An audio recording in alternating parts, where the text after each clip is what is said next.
Well, good morning, ladies and gentlemen. My name is Efeni Hera, and then I am the program coordinator for the policy study organizations. And then today we have our speakers, like Miss Rebecca Brenner.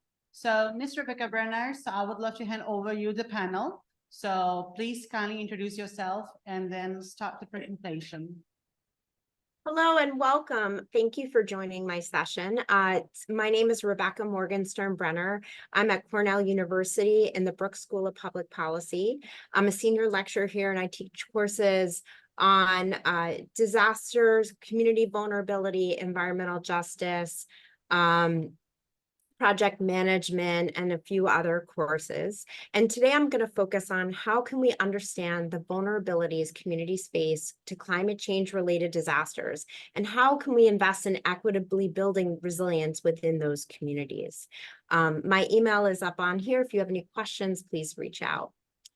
And so when we think about that question, how can we understand the vulnerabilities that communities face to climate-related disasters and how to equity build resilience in those questions, we know that climate change is happening, and climate change means there's going to be more frequent and more intense disasters. And I'm going to go through how we know that a little bit because it helps decision makers understand the frame in which to operate. And so when we think about that, we want to think about what is vulnerability, what is risk, and how communities are exposed to this risk, and how can we expand their adaptive capacity to build resilience in a changing global climate. So the first thing to think about is what your community's biggest natural hazard threat is. So when we think about climate change, we start thinking about what are the different situations that communities are going to face as far as flooding, heat, cold, drought, severe storms, hurricanes, typhoons, blizzards, wildfire, tornado, landslides, volcanic activity, and the list goes on and on. And so when we think about these, the first thing to think about is that community you're working with or your community itself.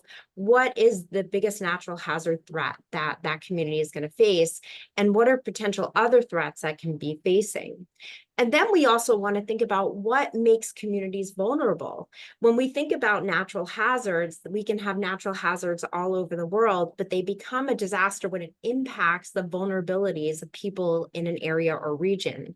And on top of that, human action can either increase the likelihood and impact of a disaster or an action, and nature can influence the likelihood of the impact of human-made disasters. And so those two pieces come together so we understand how much at risk different communities are and how different people are vulnerable to those disasters within that region. So looking back at the last few years, we're seeing big changes. In June 2022, record heat waves happened, and there was extreme heat waves in the northern hemisphere and freezing in the south. And then when we hit July 2023, this past July, this was the hottest month that we had on record. And you'll see I have a lot of different images that show how these are going outside of the norm and what we've had predicted and have been experiencing in the past, and how decision makers can use those. So on the left here, this data has come out, and each line there represents a year, and you can see where 2023 is at the top of that cusp to really be outside of what has been historically happening. The graph on the right shows within 2023, that baseline period, how high outside of the temperature norm we're seeing this temperature goes up. And so when we think about increased global temperatures, what does that really mean? Well, we can look at things like in Florida, experts weighed in on the detriment to marine life because we had water that was contaminated with sediment was also more reflective, or if it was darker, it could absorb heat more. It could be more reflective. And so when we're changing those sediments within that system, that can be contributing to temperature increasing. But we also see that several species are being impacted by that temperature increase. And in particular, the coral. So there was coral that, so this past July, when we had these huge temperature spikes, it affected globally. But we're looking, just as one example, is that in the Florida Keys, we can see that there was extreme coral stress, which acts, and those corals and algae have this symbiotic relationship, and when they're stressed, those coral are vulnerable to disease and death, and then those are a habitat or ecosystem for other fish and wildlife are in that area. So when we think about sea surface temperature rising, it's not just that it's uncomfortable, but it's actually creating differences within our natural environmental systems.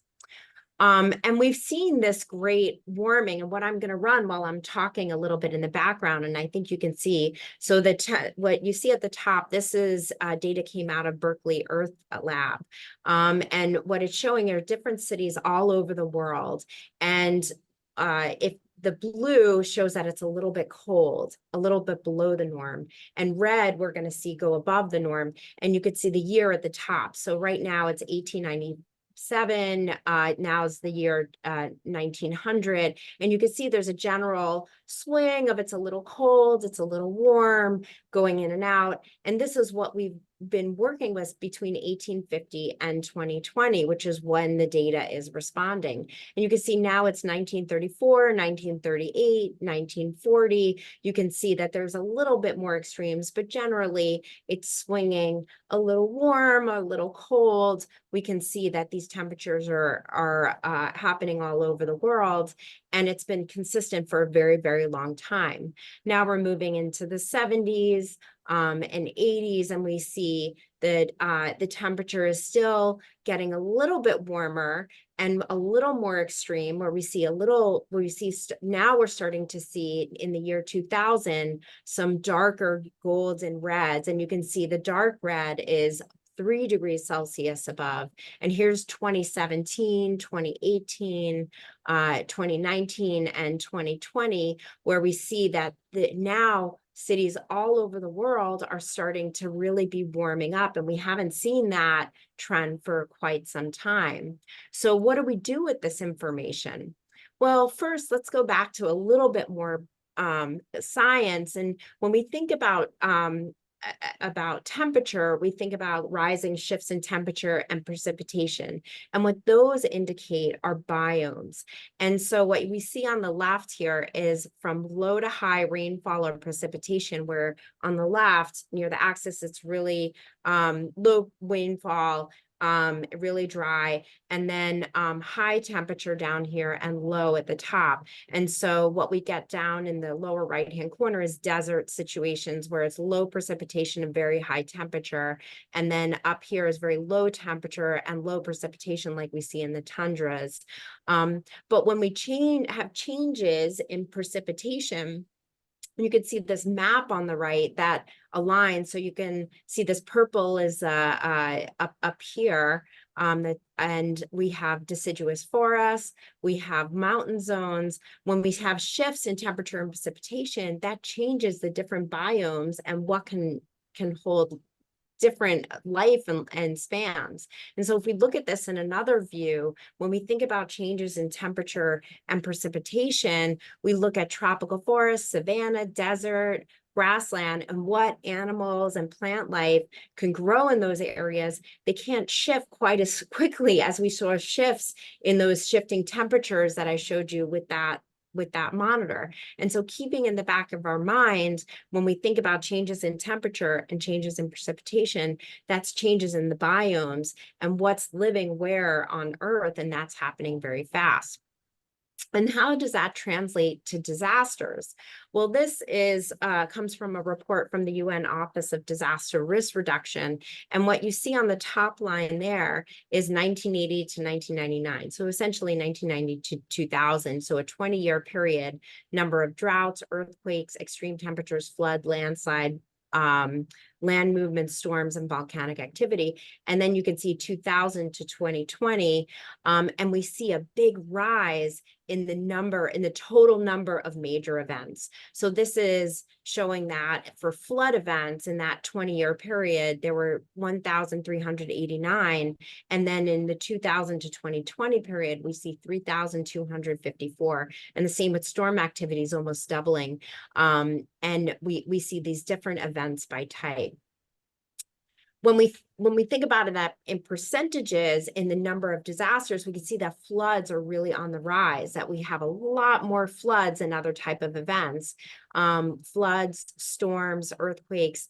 You can see that these are the percentage of the number of occurrence of disasters. And I put a highlight out here, this is drought. So only 5% of the actual disaster types are drought, but when we shift to look at the number of people affected, you can see that drought, even though there are much less number of drought events, you can see that the floods and drought and precipitation are really having a huge impact on the number of people worldwide in these 20-year time periods. And so when we're talking about these shifts in our systems and the number of disaster events, it's how we're reporting that information and how we're using that information can be the number of events, it can be the number of people affected, and then we can look at the cost. Now, what I was looking at before, showing you before, is this is worldwide, so this is global impact.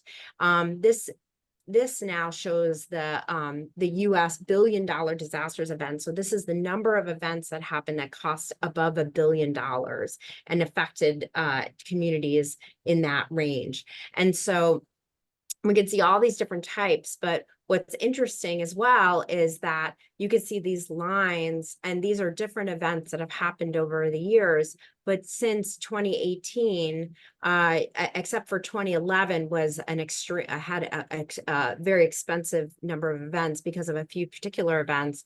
But you see there's a rise in these billion-dollar events because they're becoming more intense and more frequent.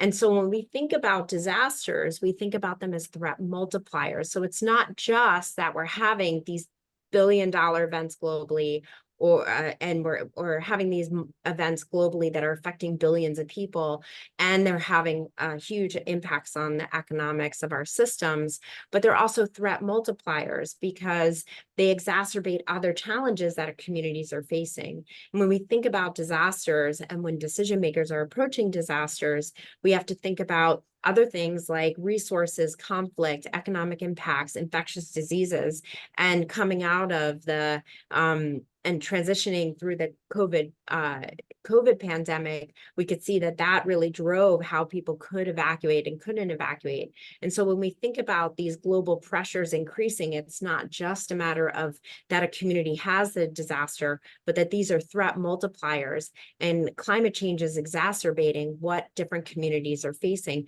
especially communities that are already vulnerable. And so what does this mean for leaders and decision makers? What I'm giving you is just a fraction of the science, but the takeaway is that there are shifts in intensities, in unexpected temperatures and weathers, an increase in intensity of disasters. There are more and more people being affected, and the availability of resources to manage disasters are becoming more limited because communities may deal with a disaster and not be prepared for another disaster that's coming, or a disaster that's come from that they didn't see it before in the past, and economic impacts. And so one question, if you're a leader or a decision maker or working with leaders and decision makers, to think about is what else? Like, what does this mean for what we need to prepare for and what we need to invest in, because we know there's going to be more frequent and more intense disasters. And I'm going to flip. I don't want you to get dizzy going back and forth, but when we think of shifts in temperature and precipitation, we also have to think about disasters that haven't occurred in that place before, and we're starting to see those as well. Places never flooded before, but now that are flooding. Places that are drought-stricken before, but have never had drought because there are shifts in these temperatures and precipitations. And so as leaders, we want to think about, what does that mean? Well, one way to think about and frame this, and I'm going to give you some more information, is the Sendai framework that was built through the UN Office of Disaster Risk Reduction came up with the Sendai framework that is guidance for leaders to manage risks and impacts. And so they focus on five specific gaps: governance, risk identification, knowledge management and education, reducing underlying risk factors, and how to prepare for response and recovery. And so from those, focusing on those gaps, came up with 4 priorities that through the UN, communities should be investing in. So understanding the disaster risk, strengthening risk governance to be able to manage risk and disaster risk, investing in disaster risk reduction for resilience, and enhancing disaster preparedness to come back to this idea to build back better. So during recovery, rehab, and reconstruction, how can we invest in preparedness? So if we know we're going to flood, how do we build back better? If we know there's going to be a drought, how do we build back better in response to these disasters? And so through the Sendai framework, they came up with 7 targets to reduce some things and increase others. The global target is reduce mortality from disasters, reduce the number of affected people in the global population, reduce the impact to economic loss in communities, reduce damage to infrastructure, and then increase countries with strategies for disaster risk reduction strategies, increase international cooperation, especially to support developing countries, and increase the availability and access to early warning and disaster risk reduction systems. So if we keep on those Sendai targets, that would be a great thing.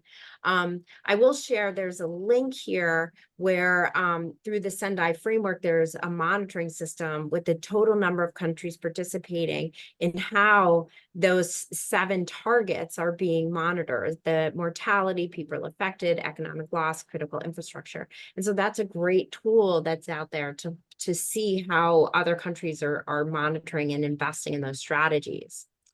The other piece is looking at those Sendai targets, those 7 targets that leaders and decision makers can get behind, and how to connect those with the UN Sustainable Development Goals.